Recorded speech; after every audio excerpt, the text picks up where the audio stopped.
Today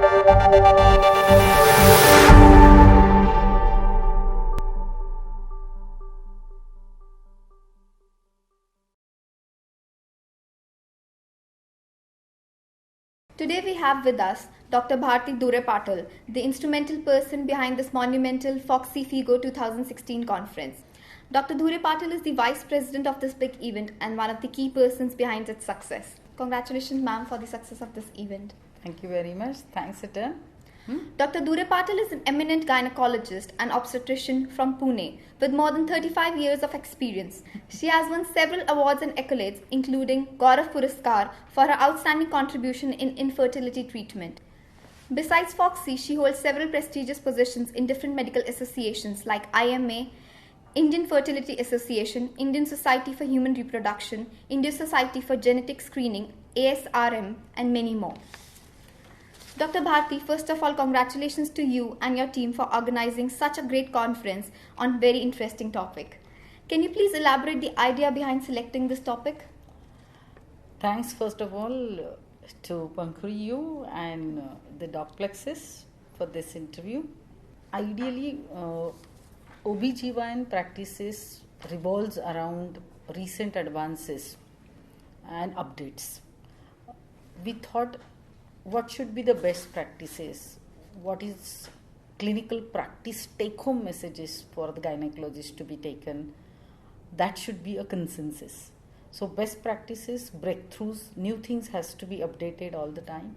And then current dilemmas. There are so many subjects, or you can say areas of obstetrics and gynec where you will have a dilemmas, which way to go. And why these dilemmas are basically because recent trials or recent research goes on and then it changes your concepts or changes your way of looking at the patient's management. So we thought FOGSI-FIGO conference, that is a fourth, which is going to be, which has held up on 24th, 25th and 26th, will have breakthroughs, best practices, breakthroughs and current dilemmas is the topic. Okay, ma'am, that's a very interesting thought. Can you please tell us what motivated FOGSI and you personally to have this collaborative conference, which is really the need of the hour for the OB-GYN community of India? FOGSI President Professor Dr. Padma Shri Alka Kriplani as a President of FOGSI, and I am the Vice President of FOGSI. 2016-17 year we thought a plan of events. In those plan of events we had an opportunity to have a symbiotic relation with FIGO, that is Federation of International Federation of Obstetrics and Gynec. So we both thought if this symbiotic relation could turn into a fourth FOGSI-FIGO conference in Pune, would be a very ideal platform for many young students or young postgraduates to present their research paper, as well as many gynecologists, clinical practitioners can reach for this knowledge, and that was actually a thought behind this conference. Can you please let our audience know what are some of the key topics that were discussed at length in this conference? Yeah, conference had 5 to 6 major focuses. First focus was the workshops. Usual workshops were there, which is the routine practice you require day-to-day interaction with your patients. We had a hands-on skill stations, which was very important because the burning topics like PPH, that is postpartum hemorrhage, after delivery the bleeding, heavy bleeding occurs, how to deal with that, how the technologies can be applied with your own hands. Those hands-on skill stations were very useful. That was the first focus. There were 3 hands-on skill stations. One was operative vaginal delivery, second one was PPH, and third one was hysteroscopy. Operative vaginal delivery we specifically focus because we all know that if you want to reduce the cesarean section rate, the clinicians, younger clinicians especially, or the junior consultant must be acquainted with these all technology, because unless you know how to deliver the child with using instruments, it would be difficult. So that was one focus of hands-on skill station. Then we had a round table discussions. 6 stations were there, different topics, and those were on the best practices.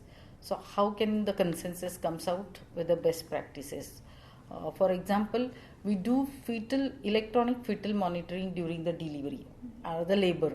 Now, to interpret that electron fetal monitoring, you need to require consensus. Like, if two sittings her electronic fetal monitoring goes wrong, are we going to take that patient for cesarean? Are we going to take this serious? Or three fetal monitorings or three stresses will be okay. So these kind of things, like when to do. Are we going to do the admission test for all patients who enters into the hospital? Like, she comes for the delivery and she is having the labor pains. Is she going to have the first admission test? Let's have a consensus that all of us will have that first admission test, and then we will know what is her road map during the delivery. Kind of that. There were 6 roundtable discussions. One was LNG IUD system. Then one was on the contraception, what exactly the today's contraception we have been using according to the age group. Then in infertility, we wanted to know, like, in the best practices, do we really still do the tablets? Then how long we do the tablets, and then the injections, kind of that. Then we had a third focus, which was little different this time. We had plenary session, and those were all focused on very pertinent topics like second stage of labor, when to terminate that second stage, or when to take the decision of cesarean. Second one, it was on infertility, and third one was on different congenital anomalies are there when the patient comes, like absent vagina is there. It is not end of the life for the female, but she can still have different operative techniques which can be utilized in that different patients. Then we had on a GDM, that is a gestational diabetes mellitus. Then infertility simple algorithm, like what clinician should follow as soon as patient of infertility comes, so that the clinicians will not repeat the test again and again. Repeating the test will delay the treatment of the infertility. So these all different topics were included in that plenary session. That was our third focus. The fourth focus, we had all medico-legal hot subjects are going on now, topics are going on PCPNDT or litigations, say after cesarean or after operative delivery. Patients have high expectations. As soon as they enter into the hospital, they feel that they should be completely out and come out completely normal as they were before. It's not possible, because we are changing their complete metabolism, their body structure, everything would be changed after that. So these all medical legal issues are there. The panel discussions are one of the very big focus in this conference. We had 6 panel discussions, first day 3 and the next day 3 panel discussion on these different topics. And the fifth focus was, the last focus was to get connected with the public. When we do these all things and we update ourselves in the medical literature, or we give the updated services to the patient, they don't sometimes know that it is been updated, and that's why we tell them that investigations. For example, if you have to do the hysteroscopy gives a very clear cut idea in the uterine cavity, how the polyp is and exactly how can we take it out. When the technology is so advanced and we can literally diagnose the patient very correctly, if we explain the patient or prescribe that medicines or that procedure to them, they start feeling something unnecessary investigations have been done. So what happens between the public or the patient and the doctors, relationship starts going away from each other. So we wanted to reach to public.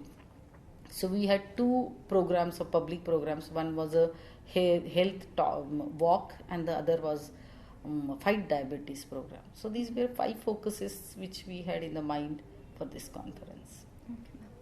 Dr. Bharati, clinical dilemmas and practice-related dilemmas are major concern for the OB/GYN community. Why is it important to address them as soon as possible, like we saw them getting addressed through this conference? See, for example, the patient who has been pregnant patient and gets delivered at 27 or 28 weeks, like 7th month or the 8th month of the pregnancy. Now, naturally, we know that this is 30 weeks the baby will not get lung maturity. Baby's lungs will not mature, so the baby delivers, will not breathe. So we know now that we can avoid that or prevent that by just giving one steroid injections. That is 2 doses of steroid injections can prevent the can prevent these consequences of fetal morbidity, for example. So we give those all. Now what happens? Another injectables have come. Not only the lung maturity, but your neural development also has to be mature, so that you can take the decisions correctly. That is also another way of looking at now the baby's outcome. Now these are the current dilemma, because whenever that few studies comes, it's a dilemma to be given or not to be given. So with more studies, we come to know now. When today one full session was there. After the session, we come to know, no matter what now, this should be given, because these are the very good trials have come and they have been proved that this injectable, if you give as soon as she comes and before the delivery, she will have a best outcome for the babies. So these are our current dilemmas. One more example, to terminate the pregnancy at 40 weeks or 41 weeks or 42 weeks, which will be the best one. So this all is been discussed, and we come to know that, oh fine, now this dilemma is giving this direction. I'm not saying this is a final answer, because evidences will change, trials will change, and again the things will come, because new developments are happening. And that's why the stress is on the evidence-based practice nowadays. Yes. So ma'am, do you think OB-GYN community should be more connected to raise their concerns and issues on a larger forum, and do you think Docplexus can help in achieving so? I think you are the right people, and not only right people, but somebody has to be there in between the doctor and the patient. A major flaw in our country is, after the doctor, direct communication is with the patient. Doctor is emotionally very much attached to that patient. What may come, this is the fact.